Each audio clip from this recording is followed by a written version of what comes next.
Hail Og Sail, or Hail Ok Sail, for you ladies out there. Greetings from the Eerie Coast, this is Mad Shad. So, here's another episode of the Saga of Bruce, Chapter 4. So, we left, Bruce was walking down Álfinheim, messing around. He has just gotten the gold from Skull Eater. Left him to his own demise on a island in the middle of a lake, where Skull Eater can not cross water, can he? So he's kind of stuck there. Kind of befitting, but I guess you could call that Skull Eater Island. So Bruce is walking. He's on a walkabout, and he's got his piece of bread, his piece of meat, his cup, his gold, and his nunchucks, and whatever clothes he has on him. So as he's walking through the countryside, in the wilderness, he sees crows. He sees ravens, and he knows that's Odin. And he knows he's being watched at that point. He's like, okay. And sure enough, as he's coming around the bend, coming around the bend, he sees an old man sitting on a rock with a staff. The old man is dressed in gray, tattered, dirty robes. He's got a wide brim hat. He's just sitting there, just chilling. And as Bruce walks up, he meets the old man's gaze and sees that he has one eye. The old man is fairly old. Long, scraggly beard, wrinkles, old, frail and feeble looking. And Bruce looks at him and goes, surely a great disguise for a god that deals in war. Odin's like, can't fool you, can I? He says, sit with me, or I'll walk with you. But I know why you walk. You should take a break. And Bruce is like, every time I take a break, things get interesting. So I walk. Walking is peaceful. And Odin's like, yes, that's true. But I know where you're going. And you can never go there again. You see, Bruce, you're from Midgard, Earth. And you died. You can go back home, but you have to, you can get there by the way of the Bifrost Bridge, or you can go through the gates of hell, your grave.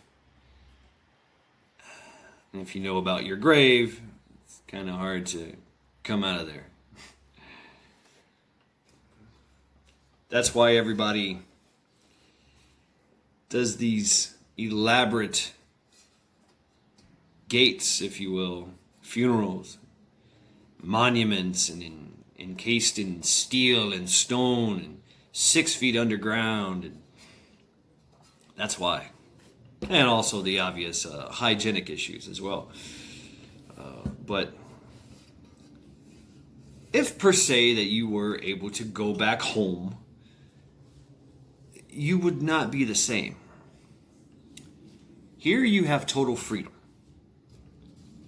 Here in the other 8 realms, or 7, because well, you could go back to hell. I wouldn't. You would definitely have a fight on your hands, and the goddess Hell would start to work her swaying magic on you and slowly bring you over to the dark side. But such is all things that are in hell. But in your case, and in all cases, I don't think your will is strong enough to stop the Aptragenga effect. And the Aptragenga is the afterwalker effect. When you go back from the dead, you become a afterwalker, a zombie. You lose your mind. You become something that should not be there. And you will be a zombie. You'll be riding cattle and livestock and running across rooftops. And if you were to meet anyone that you knew, you would try to eat them or otherwise do that. So if you were to meet your wife as a Aptragenga, you would try to have sex with her until she died. And all that, you would be hunted by the living, and you would automatically become you would be Hell would be in control of you.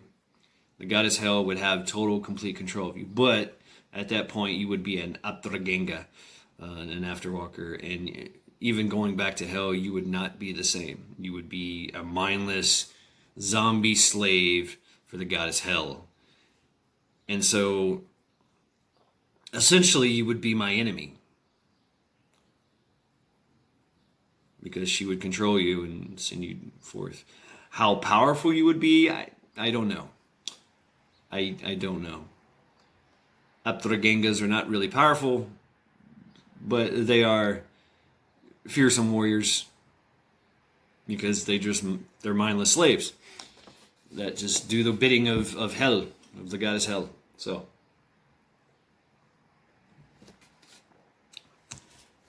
you can never go back home. And that's why you walk. And there'll come a time in your travels when you'll be able to go back home. You'll find a way. I know you will. It will present itself to you. And Bruce just stands there. Wow. It's powerful. It's powerful. I exist in this world that I walk in after death. Might I be an Aptragenga here? But I still have my wits about me. Well, what you say is true. I do believe you, Odin.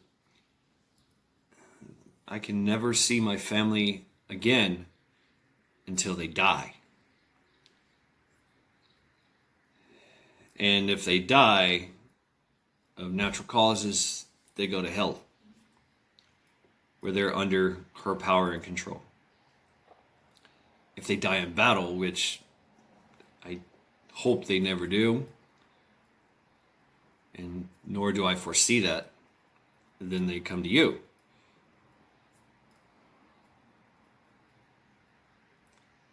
That would be definitely be a solemn meeting indeed.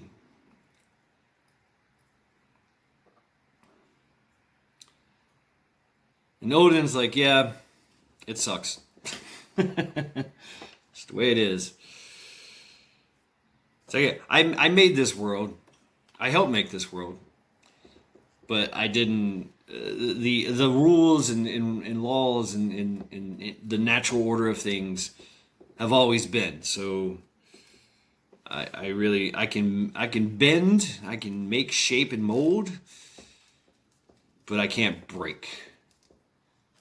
And every time I have broken the natural order of things, it doesn't bode well. So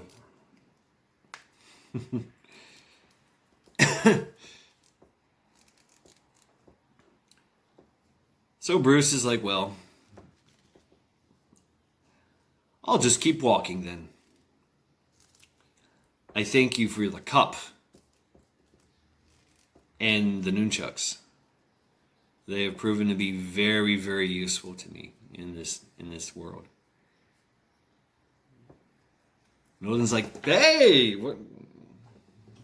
For a person of your stature, yeah, absolutely, man. Whatever you need. Oh, and yeah, and you're welcome as well for the rain. Bruce is like, the rain? It's like, oh yeah, that Seether, Hook Nose, she was going to send a lot of bad stuff your way. She was going to send hot molten lava upon you. I don't know if you'd be able to. It would have been interesting to see how you dealt with that, but I don't think you would have been able to stop that. So the rain came about with a friend of mine, and we felt it. We don't like to meddle, but we can a little bit. We'd rather just kind of sit back and watch, and kind of wait and see and influence, if you will, because free will is still a thing. Even though the Nords, talk about fate, especially now with you have denied fate. You walked out of hell. So, and you're walking through all the realms like it's a walk in the park, the very big park. But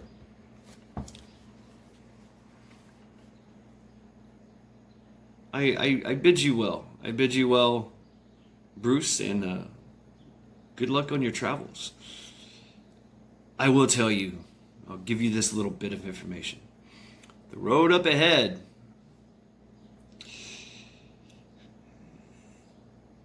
it's an interesting one. Tread lightly. And keep your wits about you. Bruce is like, all right, man. Bruce is looking around. He goes, there's nothing here that seems that... Where'd you go? Odin's gone. Just...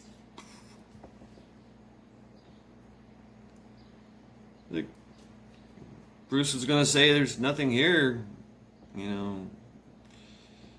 that is dangerous, But anyway, so Bruce and Odin encounter. Usually Odin does a test when he meets someone. Bruce, he doesn't have to test. He already knows. Cheers. Coffee. So Bruce walks on down the trail, and he sees that it's a bit of a settlement, and he sees that there's a lot of farmland, a lot of fenced off areas, a lot of cows, a lot of healthy cows. Some are giving milk. Calves are jumping around in the field. There's some big bulls, just beautiful monster bulls with big horns, and heifers, and they're giving milk, and they got their, I mean, just very well to, and a lot of cows. He starts to see some, some villagers, and they're mostly taller elves. Some he sees that are a little darker than the most. Some he sees that some have black eyes. Some have like a grayish feature to them, and they kind of move a little differently. But all in all, it's a very nice place. But he kind of sees that everybody just kind of is looking at him like, who the fuck are you? So, yeah. Bruce is just like, doesn't want to hurt nobody. But he does kind of feel a little like he's intruding a little bit. So, yeah. After walking a long time, he's like, maybe I need a structure to hang out. Maybe a bed. Maybe I can sleep, relax, whatever. So he goes to the village tavern. Very nice, ornate. There's light everywhere. First time he's ever seen light. He goes inside. It's warm and cozy. It's not so bad outside. It's 60 degrees. It's raining, but it's Bruce. He don't care. But he does find the dry warmth of the place very appealing.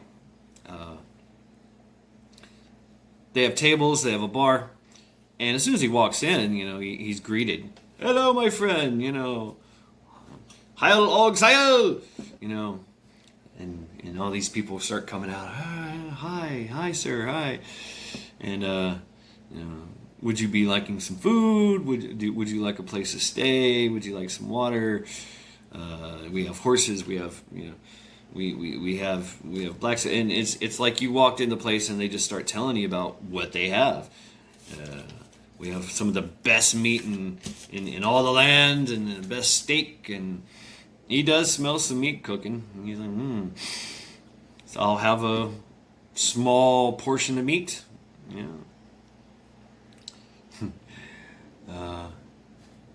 He's like, what to drink, sir? Like, do you have any tea? Oh, yes, we have tea, yes. And he's like, I like tea. And they tell him about he asked about, he's like, what is your tea like? Is it strong? Is it soothing? Is there and they're like, oh, this is the greatest tea in the land. Da, da, da, da, da. We have so much tea. We have medicinal tea. We have sleepy time tea. We've got caffeinated tea. We've He's like, do you have anything like green tea? And they're like, green tea? Yeah, we got green. Most of it's green. Innkeeper's like, I don't know. This guy, he's like, where do you come from?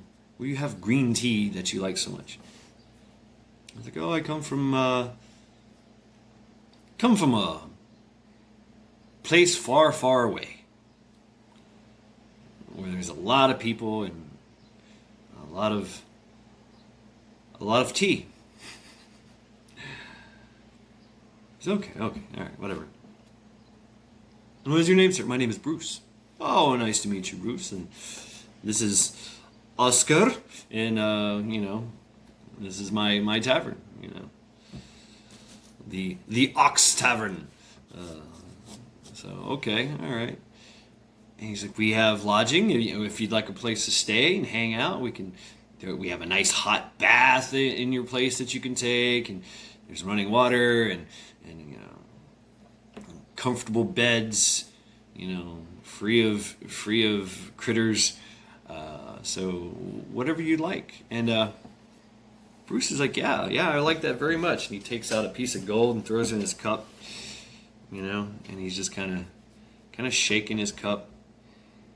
And, Oscar is like, do you have gold? And Bruce is like, yeah, I've got some gold. And takes a piece out of the cup, puts it back in his pocket.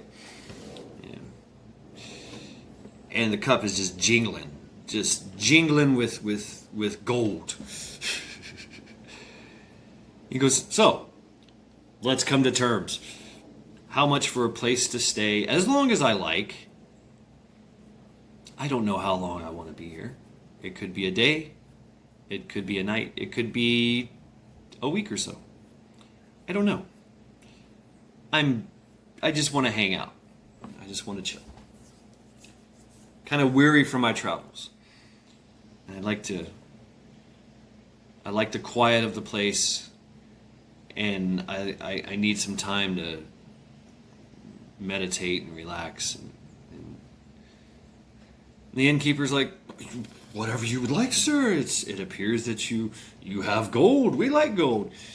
And the innkeeper's like, well, food and lodging, that's 3 meals a day, and your lodging, which is the finest of the land. We've got hot water, and you get a breakfast, you get a brunch if you like, free drink, and lunch, and a massive feast of a dinner for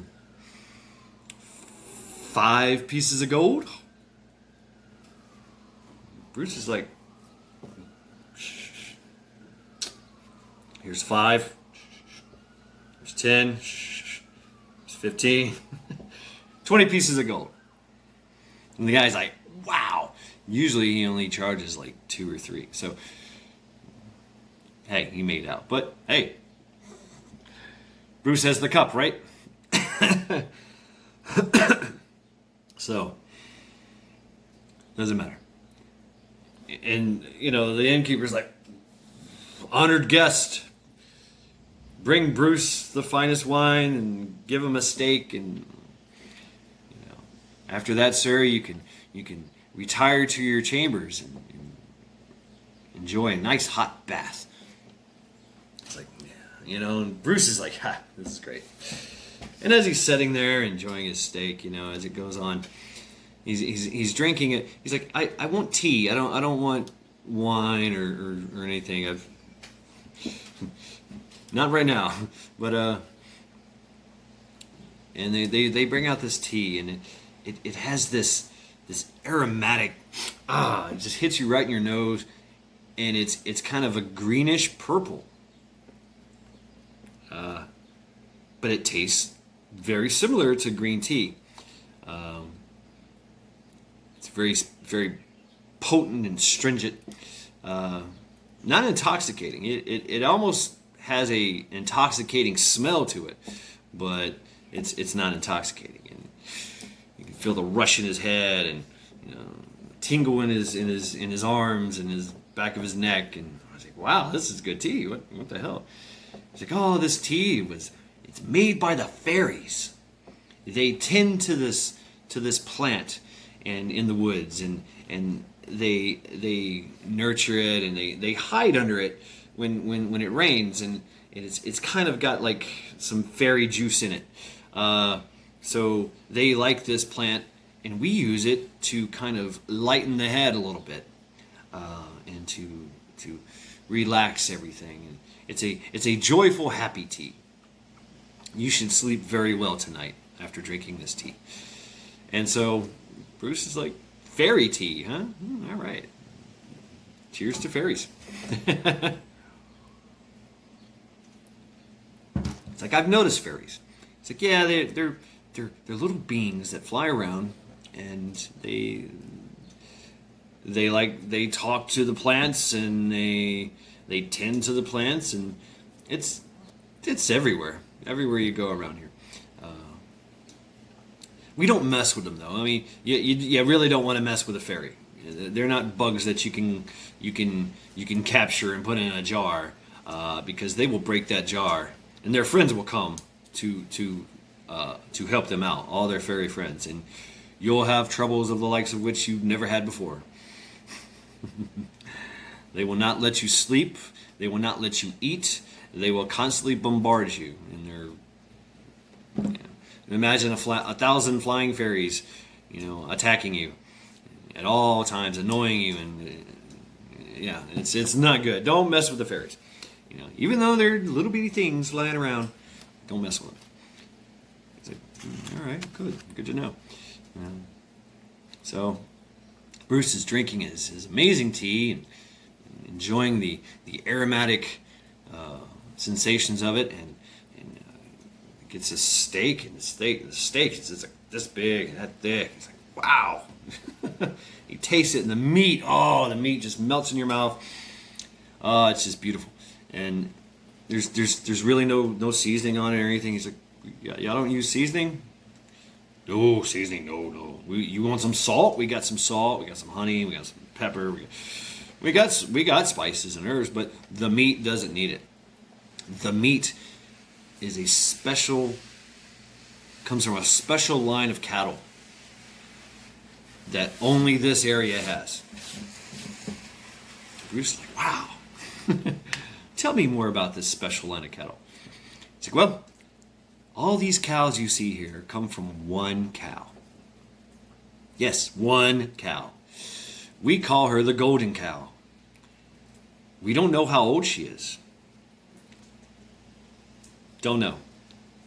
But she is always pregnant, and her calves always the strongest, always the healthiest. This golden cow, one man owns it. At the Gunnar farm up the road. He grew this. Our prosperity is because of him and his family. He has the golden cow, and they immensely help this place. And where we have everybody comes far and wide to get cows from here, to get cattle.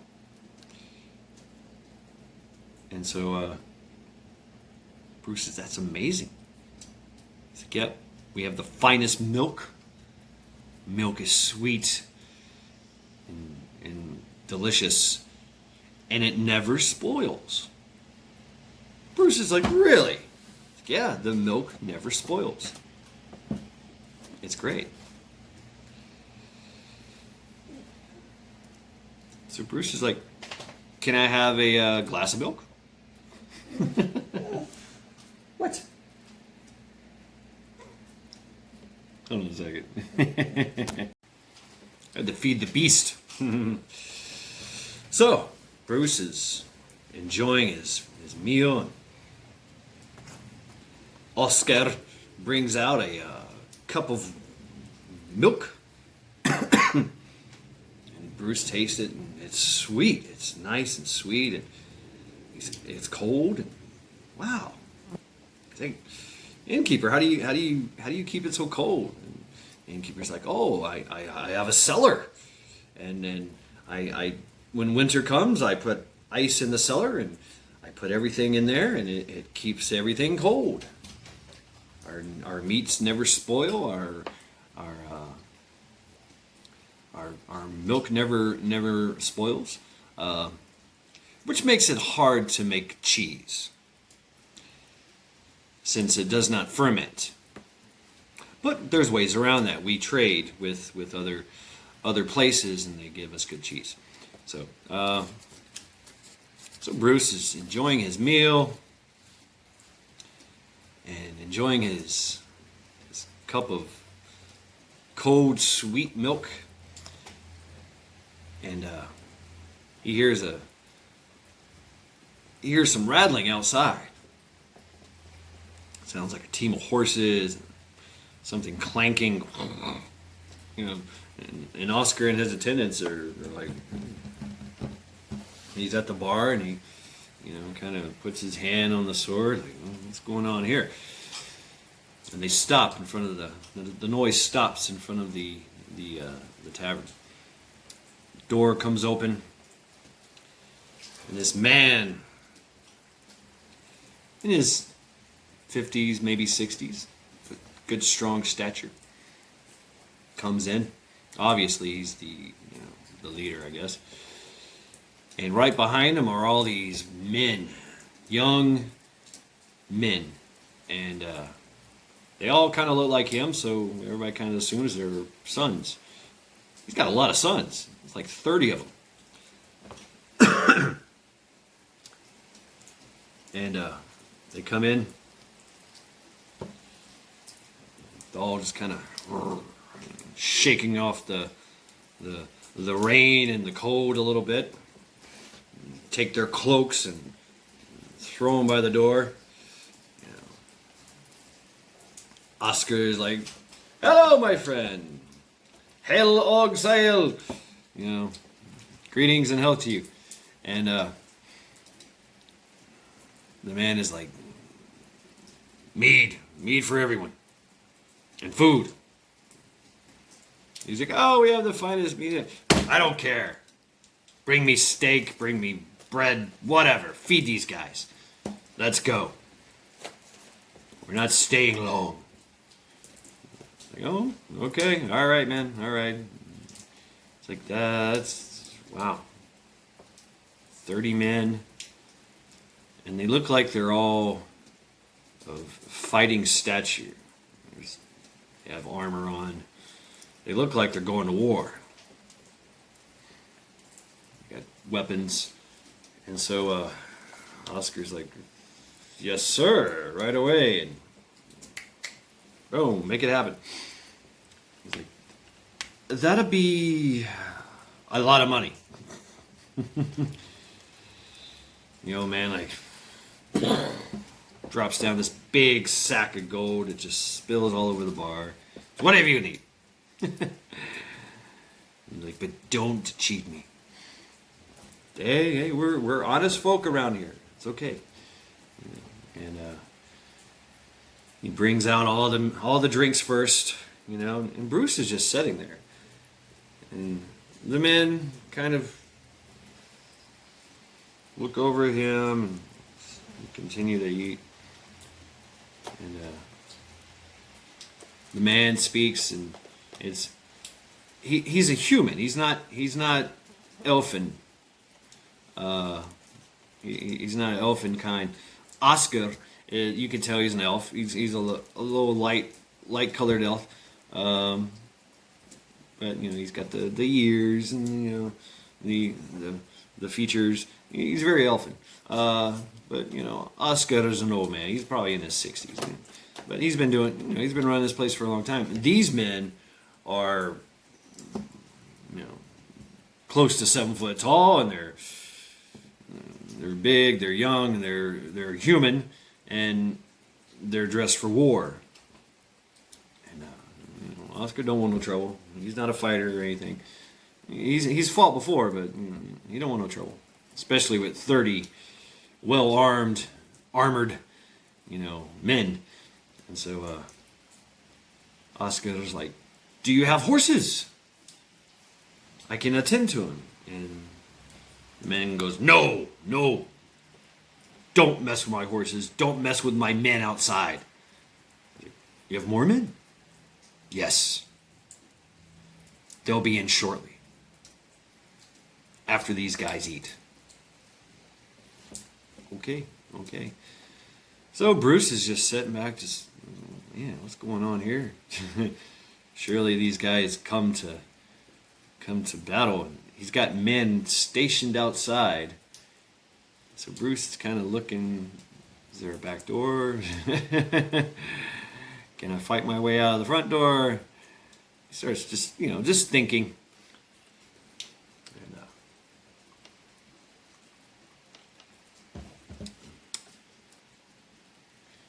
so Oscar is like, "What is your name, sir? And may I call you? What may I call you?" And the old man is like, "My name is Hemdara. Hemdara. We come from far away to trade." "Oh, you're trading? Oh. You've come to trade. So, are you passing through, or are you stopping here?" He's like, We seek the golden cow." "Oh, well, that's the Gunner family up the street. You'll see them." "I know where they're at."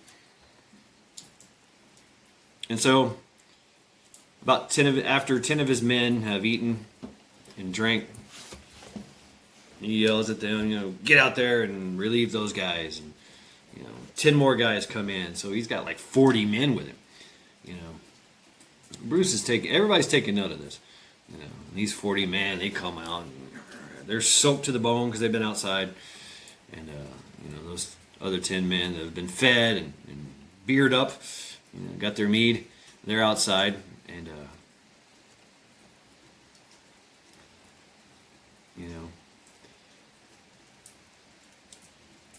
so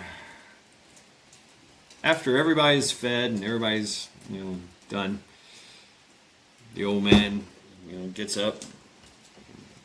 Hemdara, Hemdala. Hemdel.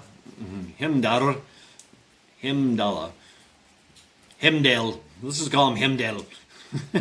Hemdel, gets up, and all the other men stand up, all his sons, and they walk out the door and they grab their things, and they're gone. So Oscar is just like, he's like, okay, calm down. And Bruce, he looks at Bruce and goes, this can't be good. I hope that they come and they go and nothing bad happens. They did not look good. And Bruce is like, it appears that they're on edge. They could be guarding something. Could be transporting something from far away. Maybe gold. Maybe something of value. That's why the men were having to eat in shifts, if you will. 10 men guarding something outside. And after that, some people come in from the village. They're like, we couldn't get in. These guys would not allow us to come in. They guarded the door. And they had a huge, huge cart with 4 horses. 4 large horses. And they had a massive chest that they were guarding. All of them had their backs to it. It was pulled right up to the door. We couldn't get in. And that Oscar was like, I don't care. I got this big bag of gold. That's fine. Whatever it was for the steak and the beer for 30 men, for 40 men.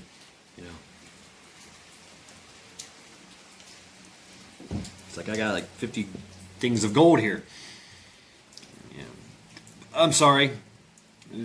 Obviously, they were very important men on a very important errand, and so they required security. And soon his wife comes in from the back. She goes, "Did you know there were men in the back too?" They surrounded this place. Wow. But they're gone now. Okay. And so the villagers are just they're just talking and gossiping and what's going on? What's going on here? It's like, and Oscar says they're going to go see Gunnar, the Gunnar family, and do some trading. They say they're here for the golden cow. And all the townspeople are like, he can't sell the golden cow. No, that's a lot of gold. Either he's here to get a lot of cows, or he's here to get that cow, get the golden cow himself. We can't have this. We'll be poor. We'll starve.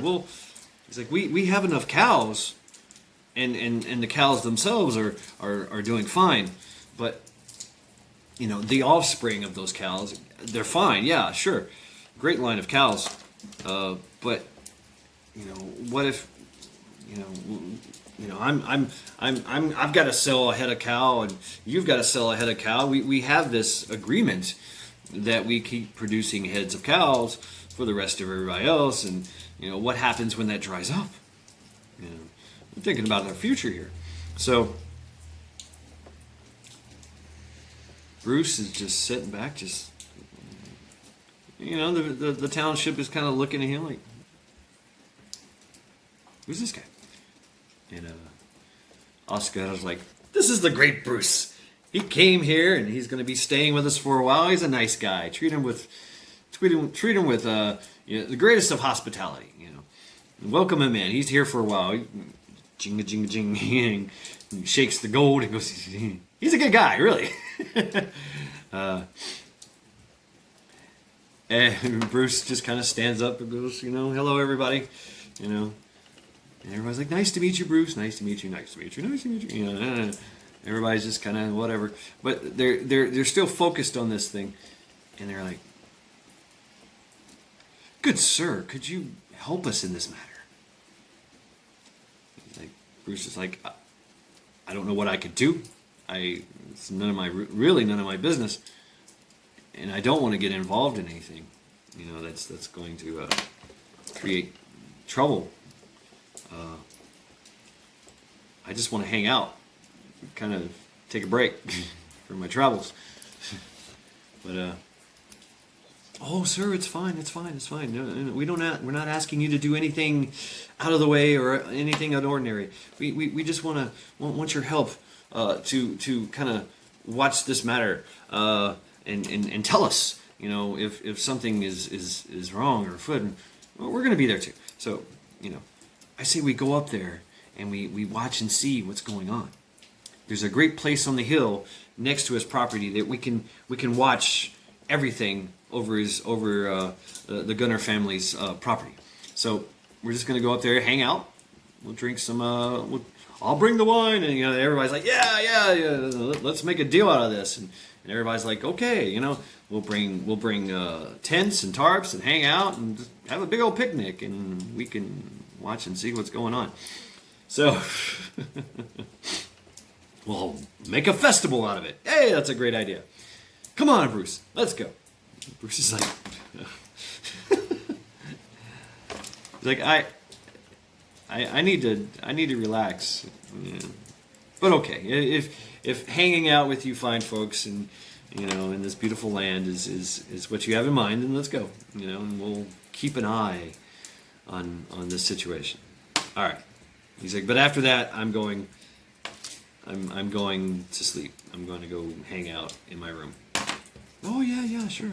Oscar's like, your room will be ready when you arrive. With a nice cup of warm milk or cold milk or whatever you wish. So Bruce and the villagers go up to the knoll, the hill over the Gunner family, and they sit down and they're throwing out these little carpets and placemats, and little elfin children are jumping around and throwing things at each other and having a good old time. And people are talking and laughing, and they're watching intently of what's going on at the Gunner farm. So Himdall and his 40-plus sons and men and cousins and whatever they are finally make it to the Gunner property. The Gunner family is huge themselves. They've enjoyed a lot of prosperity. He has like 2 or 3 wives. He has a lot of daughters, a lot of sons, 50 plus in total in his family, and they all work, and they all take charge and security of the golden cow. So the golden cow is rumored to be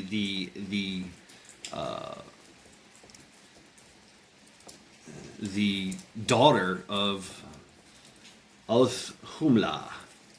Álfinheim is basically the intergalactic cow from the origin story. This is the cow that came along and licked from a block of ice Ymir, the great colossal god, which gave birth to other gods and Odin himself and later on. It's like the great great grandfather of Odin. But this great cow, the humming cow, Alfhumla, you know, is basically a intergalactic being, but it's a cow. Hey, you know, it's the Norse. It's the Norse origin. So this cow is from that lineage. So you can imagine it's a divine cow, the golden cow. It never grows old. It's always pregnant. It's never sick. All it needs is good grass to eat, and they take good care of this cow and all its offspring. And you know, imagine a cattle farm, vast, huge, roaming, you know, fenced off land that has great grass, and you know, the fertilizer is great for the gardens, and it's just, you know, these guys are blessed with cattle, with the best cattle.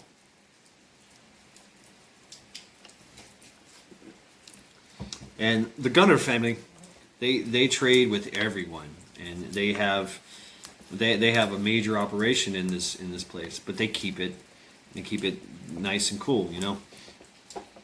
They deal with a lot of races from the 9 realms, 8 realms, 9 realms. Well, I doubt that steak makes its way to hell, but who knows? Maybe the guy's hell enjoys a good steak every now and then, or a good glass of milk. So, with meat that never spoils and milk that never spoils. So, the Gunner family, very very well to do. You know, his compound is massive. He's got walls. He's got fortifications. But it's, you know, he's got a nice big hall where he you know, greets and talks to folks, and his outside area inside the courtyard of the place is huge, you know, because they're dealing with cattle and people coming in and out. So he's got all the, you know, everything that's needed for you know, horses and water, and you know, he's got tarps for, you know, and pens for all the cattle that come in and out of there, come out of there all the time. So, and they trade. They have a lot of trade. So that gets, you know, that goes in import export, if you will. He's got a major production operation going on. So, but it's peaceful. And his sons, you know, they provide the security, and his sons have been training, and they're more, they are capable warriors, you know, for the job. They all work the fields, they all work the cattle, and they provide the security. And the daughters, his daughters are beautiful, and everybody likes their daughters. But very nice, well-to-do, honorable people, you know. So when Heimdall comes a calling, he shows up, and he's standing there at the gates of the compound. He just sits there. He just stands there, and everybody kind of circles around the massive chest that's in the cart, horse-drawn cart, you know. And old man Gunnar hears all this commotion outside, and of course, you know, he gets, you know, his sons are like, we have people at the gates. It's like, all right, let him in. Let him in. And he opens the gate, and in come these 40 guys, and they spread out into the courtyard, and they've got this huge crate, this huge cart, you know, buggy. I mean, it's big. It's big. You can fit a car on this thing, and it's a chest, a massive chest, massive mound of something. And it's got locks on it, and everything. So Heimdall goes, I am Heimdall. I come from lands beyond the beyond your realms, and I've come here to hopefully do some business with you. And old man Gunnar is like, okay, well, please, just you and me go inside, and we'll discuss things. You can bring some of your men. I don't have the accommodations for all of you and my sons and daughters as well. So I apologize, but I can give you food and drink, obviously, and go from there, if that is acceptable. Because courtesy, it's customary to offer food and drink and everything. So Heimdall agrees, and he gets like 4 or 5 of his men, and they come in. 4 or 5 of his sons, and they come in, and still armored and weapons. And by that time he comes in, old man Gunnar brings everybody in. And they sit down, and pleasantries are exchanged, and food and water and wet towels for them are given. And old man Gunnar instructs his daughters to go out and give food and drink to the other men outside. And so he sits down with Gunnar, or with Heimdall, and Heimdall says, I've come a long, long way with a lot of gold. That crate, that cart outside is full of gold. More gold than you have ever seen in your life. Most of it is my gold, but a lot of it comes from the village that I live in. He says, I am one of the patriarchs of the village, as I understand you are, patriarch and matriarch. And my village is going through a famine. It's going through a drought, and our cattle are starving. We have a starvation thing. We're in a bad way. And so I came to get the golden cow. And I am willing to offer you more gold than you could ever possibly imagine. Enough for you and the whole village to be rich beyond your dreams for the rest of your lives, and your sons and daughters' lives, and their sons and daughters' lives. He said, this cow, the golden cow, will save my part of the land. The old man Gunnar's like,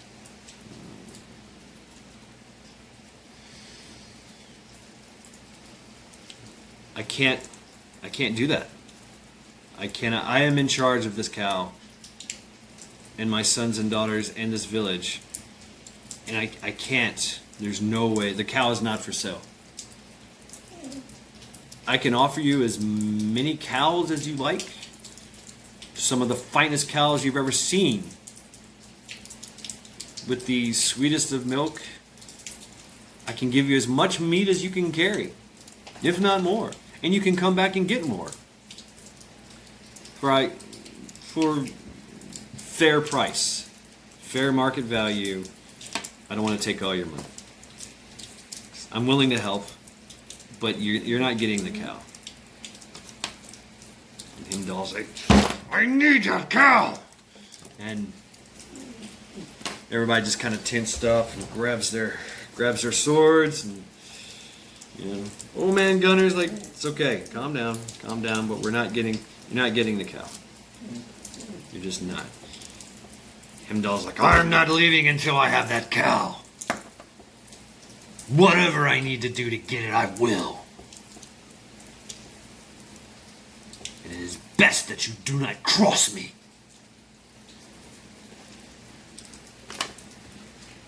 And by that time, with those words, His sons have encircled everyone. And they have knives, they have swords, they're trained as well. They're warriors. Swords start to get unsheathed a little, and armor kind of rattles a little bit. Upper lips get tense and jaws get tense. Things are tense.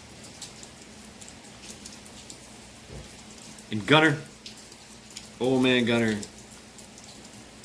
is like, no, it's okay, calm down. We're not going to do this. There's no need for violence and bloodshed. And trust me, whatever you think you can do, you're not going to be able. Many have tried and failed. We have a whole cemetery of people that have tried to get that cow. Don't try it. Don't. And you'll never make it out of this village alive. Gunnar's like, dare insult me. Me and my family, my sons are the finest warriors in the lands. 10 of them could take out this whole village. I brought 40.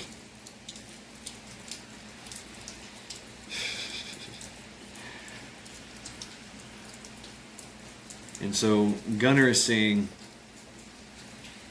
this man Heimdall, is something else. But he thinks that he's kind of bluffing. Because he sees his sons, they're kind of like,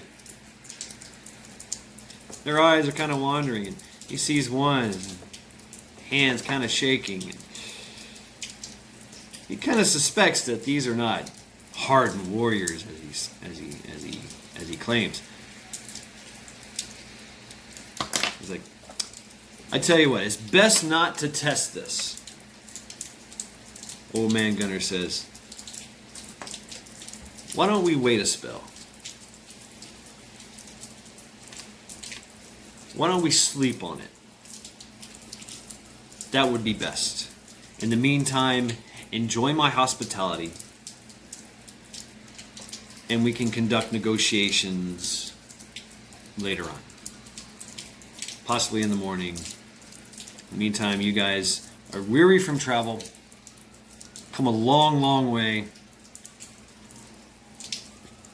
Now is not the good time to fight. How about you get a good night's rest, get some food in your belly, and then we can discuss terms. And